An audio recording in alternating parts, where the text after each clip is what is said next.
think like the thing that I took out was it was promising how good I was in the climbs.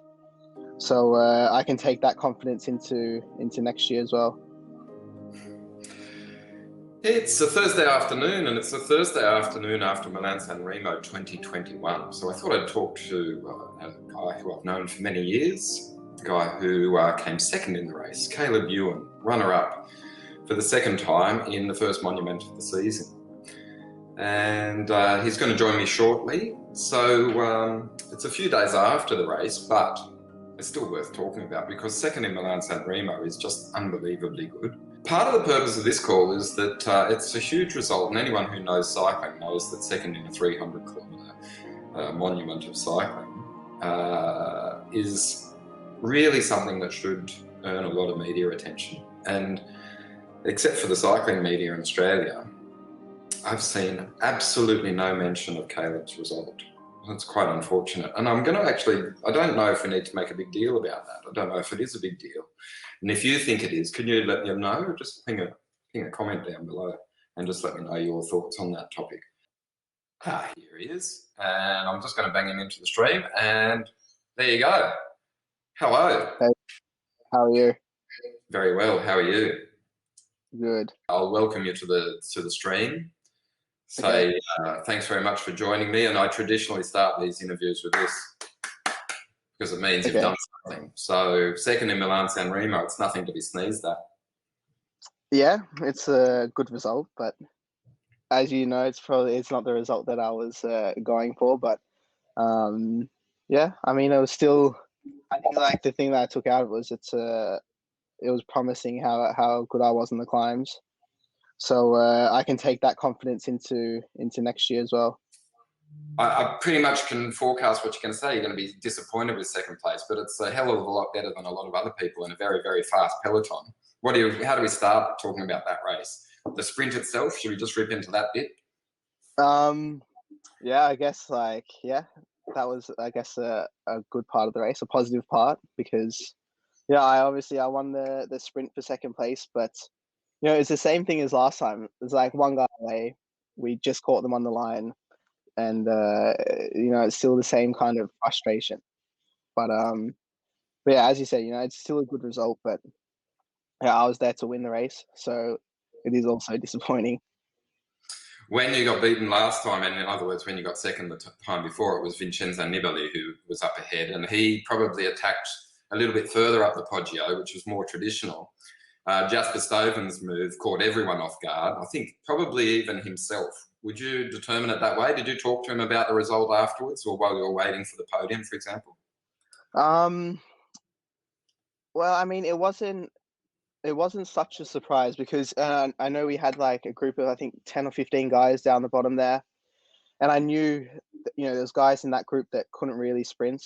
And they saw, Van der Poel there, Van Aert there, me there. So a lot of the guys didn't back themselves in the sprint against us.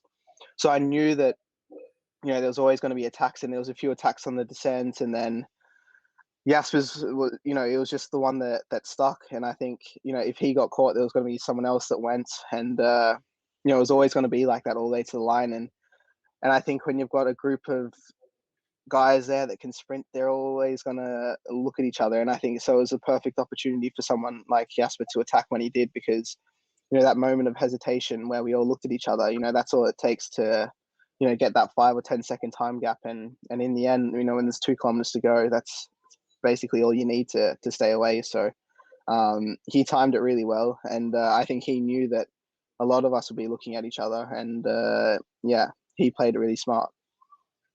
Okay, because I mean, it's interesting you rip straight into talking about how his tactic paid off and how it was almost predictable, because I was going to ask you about the 2 obvious other candidates, Wout van Aert and Mathieu van der Poel. Like, it's a different world of sprinting now because they're in the mix.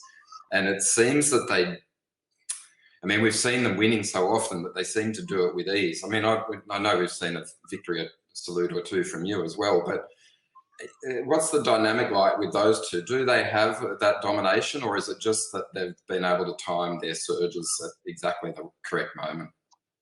I think their strengths are are the harder races where it can come down to a smaller group sprint. Like we saw in Torino, the ones that they went well in were I mean, not Wout, obviously in the first stage, but they're such versatile riders. Like Wout, he won the sprint at the start. He won the time trial at the end of Torino. He dropped Bernal and Geraint in on a big climb, and it's for a guy like me, it's hard to compete with a guy like him in, say, a race like Sanremo, because they can get over the hills a lot easier than I can. But I'd still, in a pure sprint, I would still back myself against a guy like Bernard and Van der Poel. Although, yeah, they can. If I get it wrong, they can definitely beat me. But I think like head to head, I can. I'm still confident that I could beat them. But then when we get to a race like Sanremo, usually they're going to be much better than me because they can get over the hills much easier than I can. Is it almost like they've won a bit of a psychological battle before the race begins at the moment? Like, because they were very much, those two and Julian Alaphilippe were the talking point in advance of Milan-Sanremo. You got mentions, and people know that if it's a sprint that you're absolutely capable, which you've demonstrated. But do you feel like they have an advantage because they've sort of got people beat before they get to the line?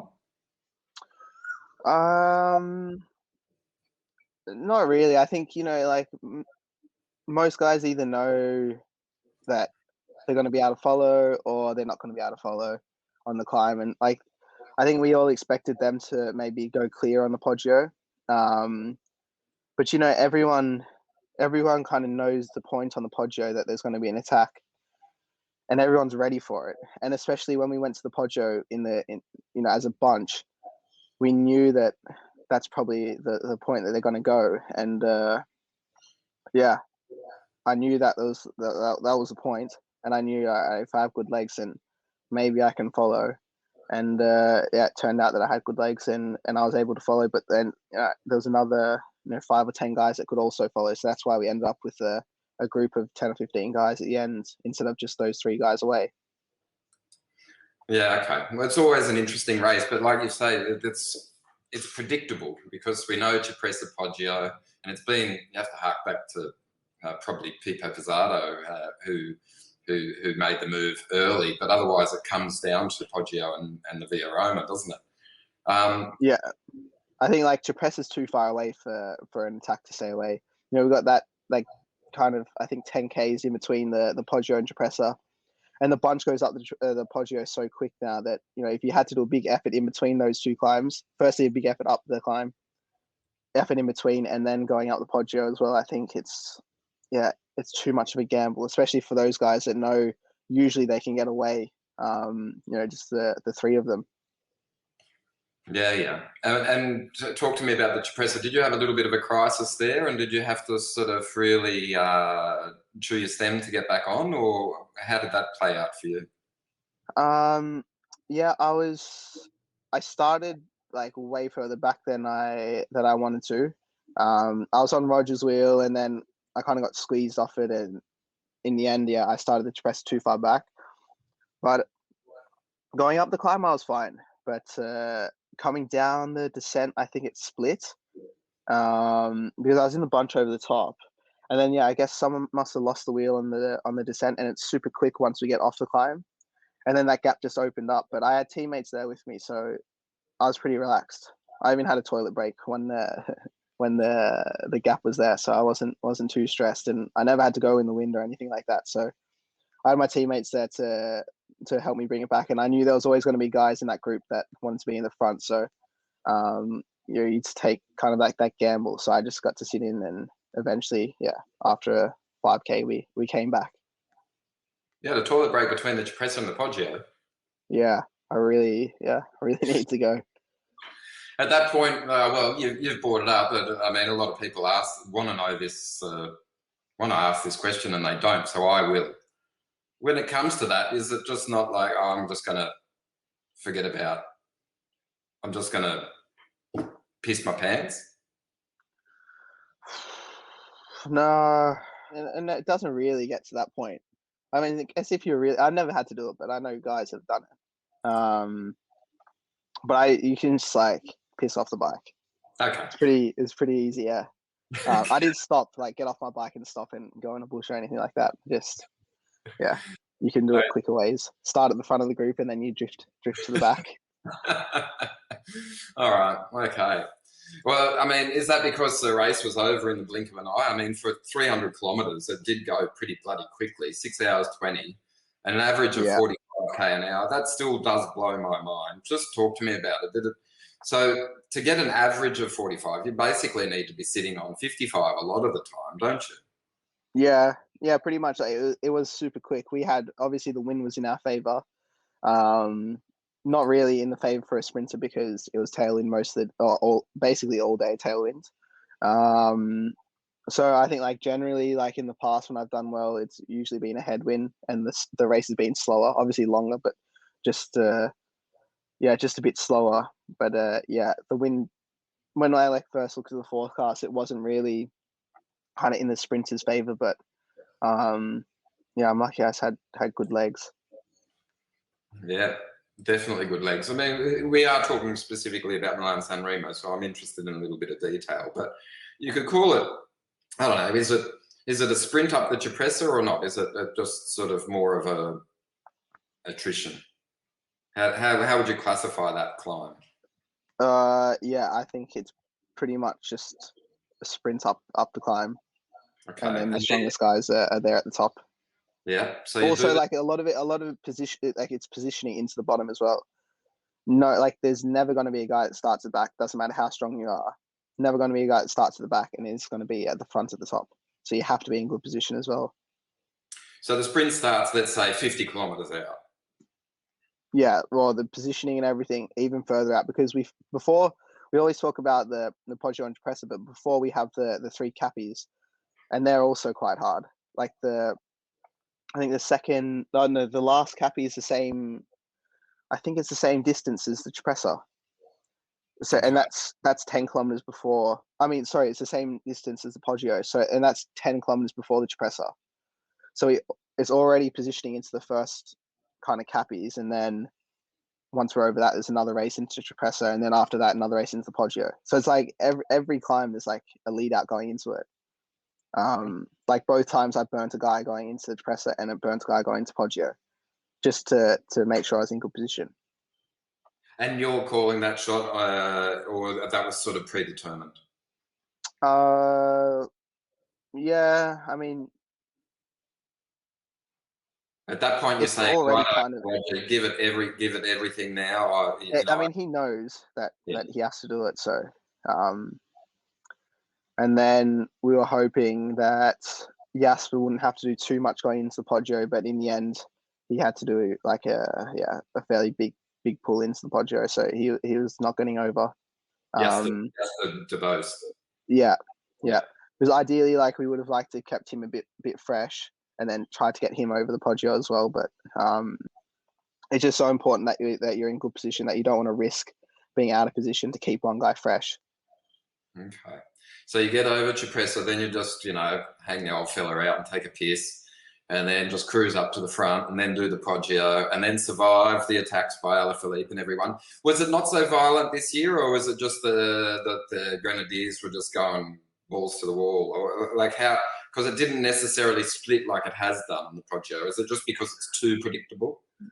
I think part of it is very predictable, but I mean, it's been predictable for a few years now. It's not a new thing. But yeah, to be honest, I don't know why they didn't go clear. I think we were pretty much level on like with the fastest ever time up the Poggio. So I don't know what it was. But I think like a lot of guys obviously were expecting it. So they were just waiting for that attack.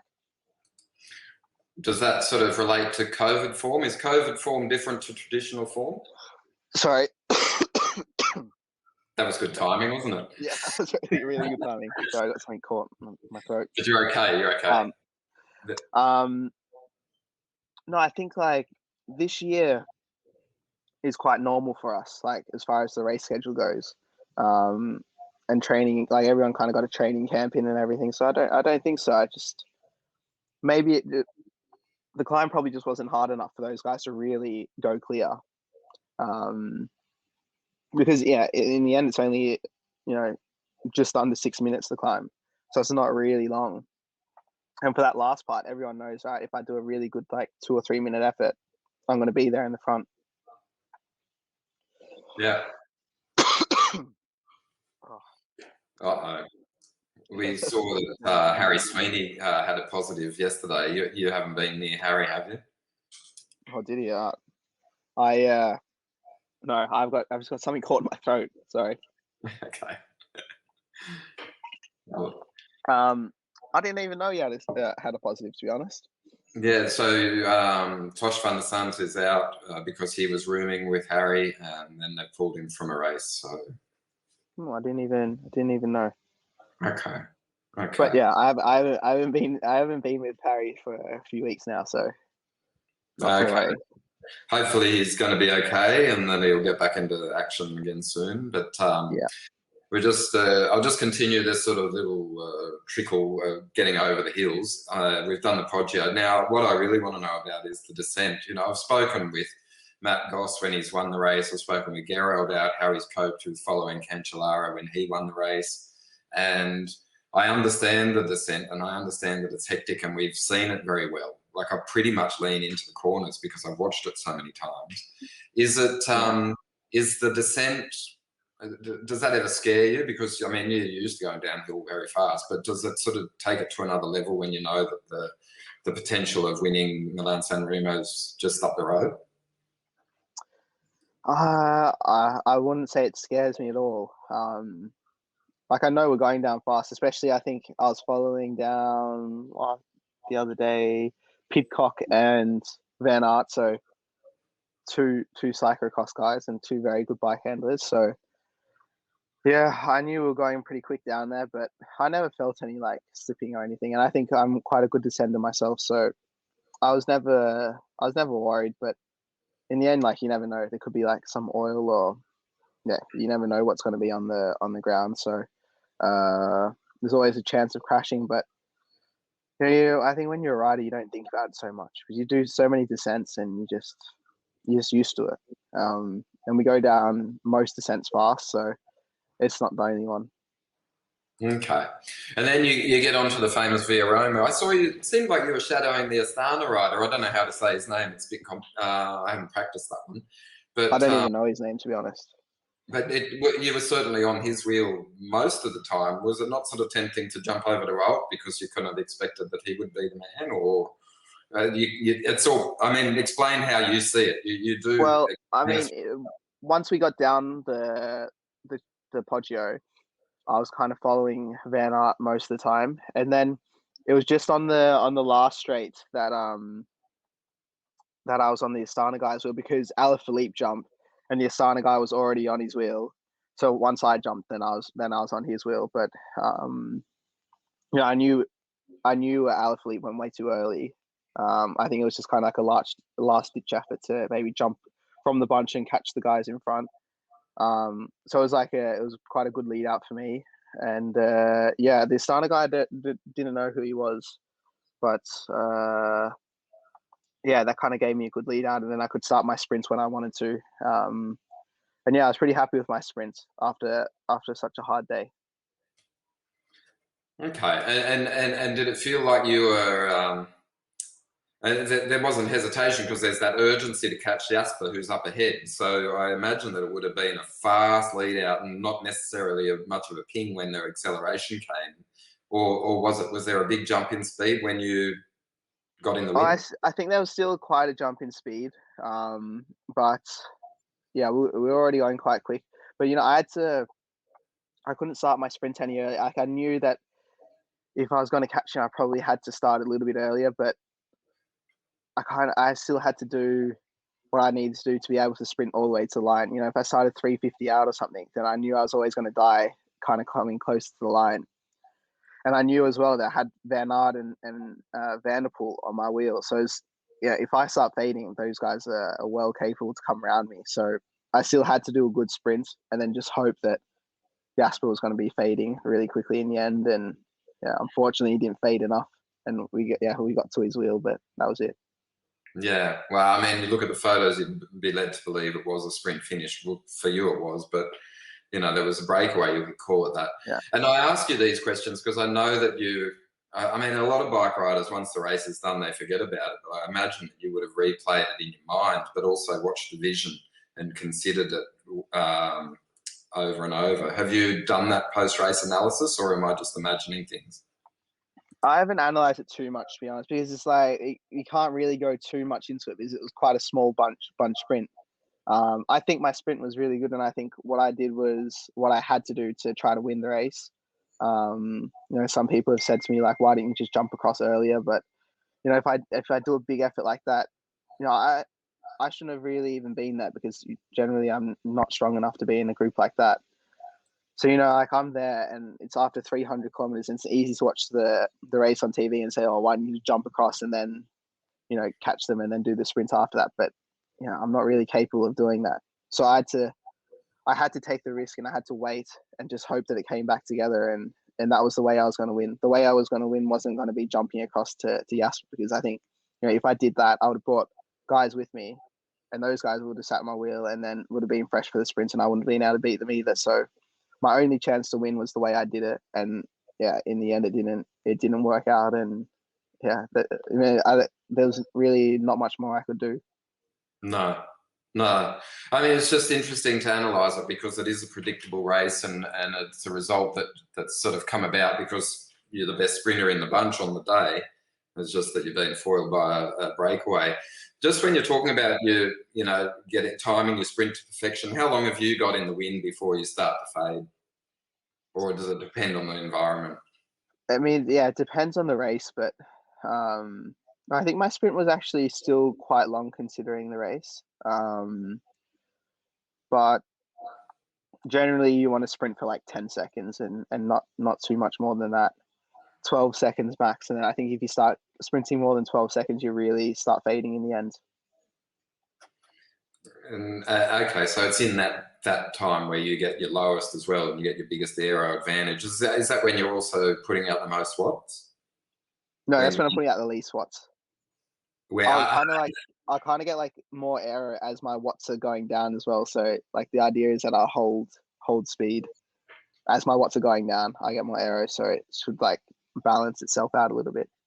But that's not tactic. That's just compulsion. Well, yeah, I mean, I don't sprint so aero anymore. Not as much as I used to, but don't know why. Just can't seem to get as low. Maybe it's getting old. I'm not as flexible anymore. Or, I don't know. I just don't seem to. When I look at photos or like videos of me sprinting, I just don't seem like I get as low as I did like a few years ago. Okay. Because you've made the bars narrower and you can't sort of, or something? Possibly, yeah. My bars are narrower, so possibly. Possibly. Rob, can I just... Yeah. I'll be back in a sec. Sorry. Gotcha. You there? Back, sorry about that. No, that's all right. I didn't expect to talk this long about one bike race. I was going to talk about life and parenthood and all that sort of stuff, but we've given some really good detail on Milan-Sanremo. For that, I'm grateful. Should we agree to do a couple of these interviews before the Tour de France? Would you mind doing that for me? Yeah, we can. We do one after the Giro. Yeah. I think I'm doing all 3 Grand Tours, so I saw that on the program, but there'll be lots to talk about. Okay, well, I know that this was a big objective, so I'm glad we sort of analysed it in a bit of detail. Congrats on second place. Don't feel despondent, but mate, like it's bloody unreal. It's super duper. Imagine me saying I came second in Milan-Sanremo. I'd just be over the moon. I'd put that on headlights. I mean, in big neon sign at front of my house. But, I mean, yeah, I know it's a good result, but it's still like he's so close to winning it, and it's one race I want to win in my career. So I just wish I had won it already, but I hope there's plenty more times to try. You're still a young man. You forget that, just because you've been around for 10 years in the headlines doesn't mean you're an old, faded, jaded, veteran. 27 this year, getting old. Whew. Okay, on the 11th of July. So you picked which stage that is for the Tour de France. Is it one that suits Haven't looked yet. Haven't looked. Yeah. But knowing the Tour will be a hard stage. Always.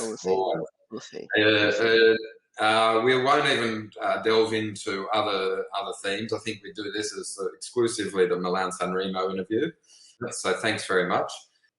It's always a pleasure to talk to you. Thanks for the detail, and No problem. I know that we'll see you on the top step of the podium again soon. Thanks. Thanks for having me. No, it's welcome. It's a pleasure always, and I look forward to seeing you next in a bike race.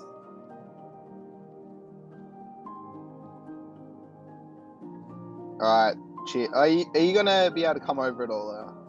It's still gonna be too hard. Who knows? Who knows?